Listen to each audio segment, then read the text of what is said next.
He closed the bathroom door, pushed in the locking button, turned on the lights, and, for the first time in his life, swung open the medicine cabinet door in another person's house.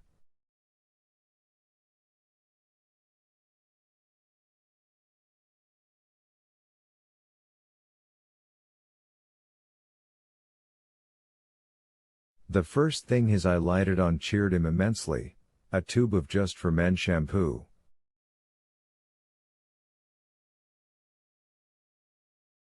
There were also a few prescription bottles. Streeter thought, people who leave their drugs in a bathroom the guests use are just asking for trouble.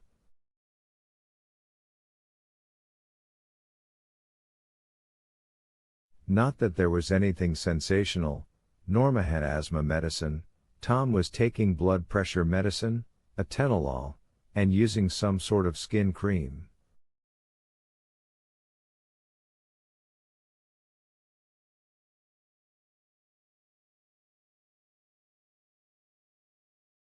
The atenolol bottle was half full. Streeter took one of the tablets, tucked it into the watch pocket of his jeans, and flushed the toilet.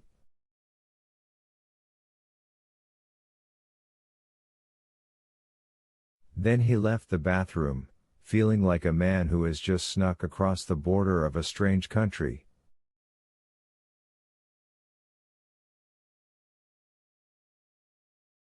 The following evening was overcast, but George Elvid was still sitting beneath the yellow umbrella and once again watching Inside Edition on his portable TV.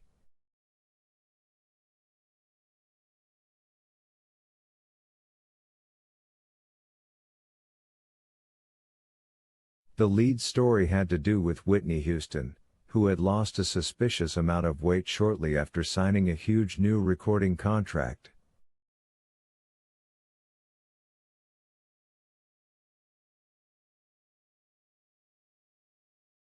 Elvid disposed of this rumor with a twist of his pudgy fingers and regarded Streeter with a smile.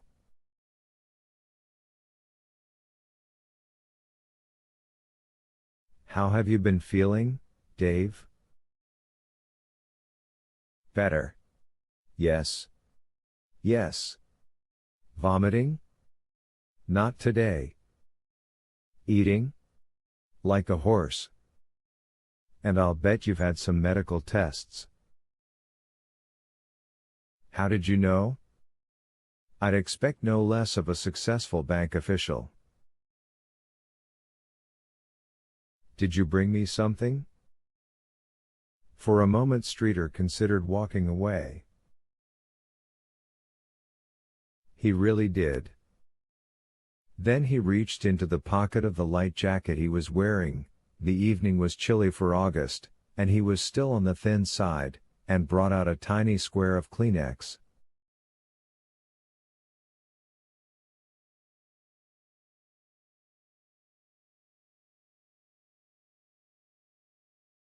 He hesitated, then handed it across the table to Elvid, who unwrapped it.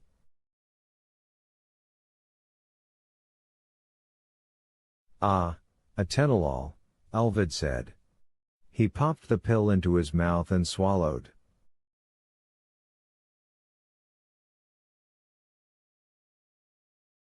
Streeter's mouth opened, then closed slowly. "Don't look so shocked," Elvid said. "If you had a high-stress job like mine, you'd have blood pressure problems, too."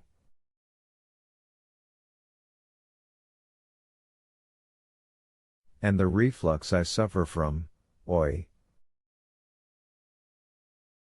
"You don't want to know." "What happens now?" Streeter asked.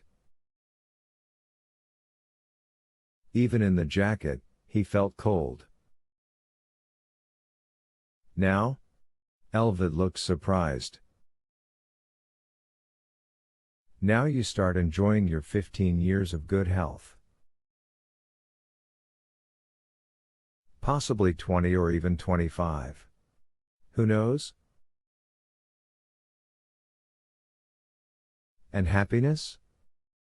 Elvid favored him with a roguish look. It would have been amusing if not for the coldness Streeter saw just beneath. And the age? In that moment he felt certain that George Elvid had been doing business for a very long time, reflux or no reflux.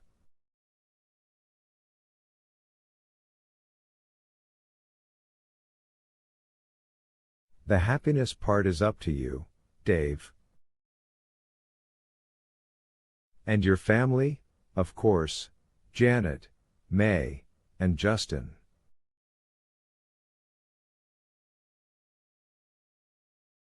Had he told Elvid their names? Streeter couldn't remember. Perhaps the children most of all.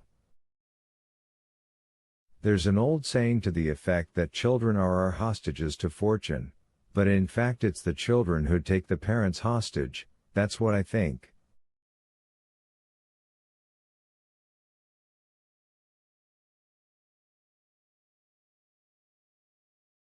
One of them could have a fatal or disabling accident on a deserted country road. Fall prey to a debilitating disease.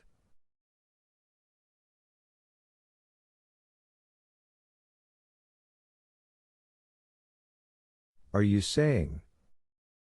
No, no, no. This isn't some half-assed morality tale. I'm a businessman, not a character out of The Devil and Daniel Webster. All I'm saying is that your happiness is in your hands and those of your nearest and dearest.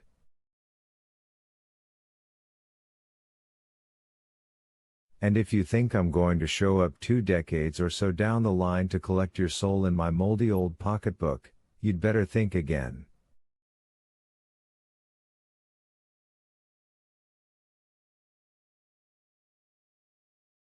The souls of humans have become poor and transparent things.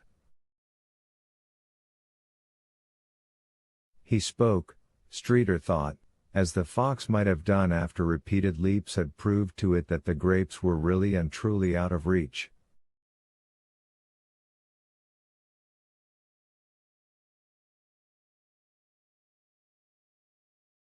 But Streeter had no intention of saying such a thing.